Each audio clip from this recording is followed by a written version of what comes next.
জীবনযুদ্ধে হাসিমুখে নিয়তিকে মেনে নেওয়া ২৫ বছর বয়সী অদম্য প্রিয়াঙ্কা। জীবন তার কাছে কখনোই সহজ ছিল না। সে জন্ম থেকে বাক্প্রতিবন্ধী, মুখের ভাষা নেই, কেউ কিছু জানতে চাইলেই হাতের ইশারা দিয়ে কথা বলে।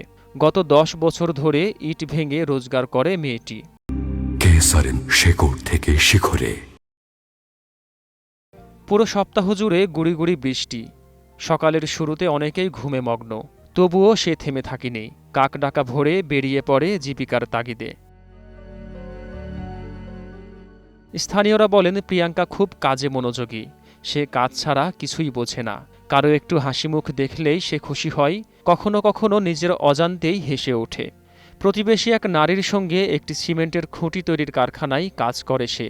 হাতুড়ের আঘাতে ইট ফাটিয়ে দিন পার করে, সারাদিন বৃষ্টিতে ভিজে, রোদে পুড়ে। তার নেশা শুধু কাজ আর কাজ। বাড়ির পাশে দাউদপুর উচ্চ বিদ্যালয়। কখনো মেয়েটির স্কুলে যাওয়ার সুযোগ হয়নি। হয়তো এ কথা কাউকে মুখ ফুটে বলতেও পারেনি। বাবা সাধন জেলে গত হয়েছেন ৭ মাস আগে। মায়ের বাড়ির কাজ ও মেয়ের উপার্জন দিয়ে চলে তাদের পরিবার। প্রিয়াঙ্কার কোনো ভাই নেই, বোনের মধ্যে সবার ছোট সে। কেসারেন শেকড় থেকে শিখরে।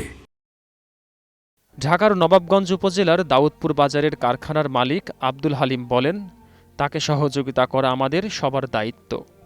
আমাদের এখানে এদের মতো যারাই আছে তারা যে কাজে আগ্রহী, তাদের জন্য আমাদের কিছু করা উচিত এবং তাদের মতো হয়ে ভালো যারা আমরা আছি তাদের ঠিক ওইভাবে কাজের দিকে মনোযোগ দেওয়াটা আমাদের উচিত।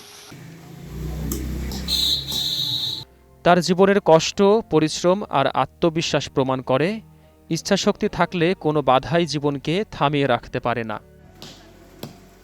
আব্দুল কাদের নাহিদ, ২১ টেলিভিশন।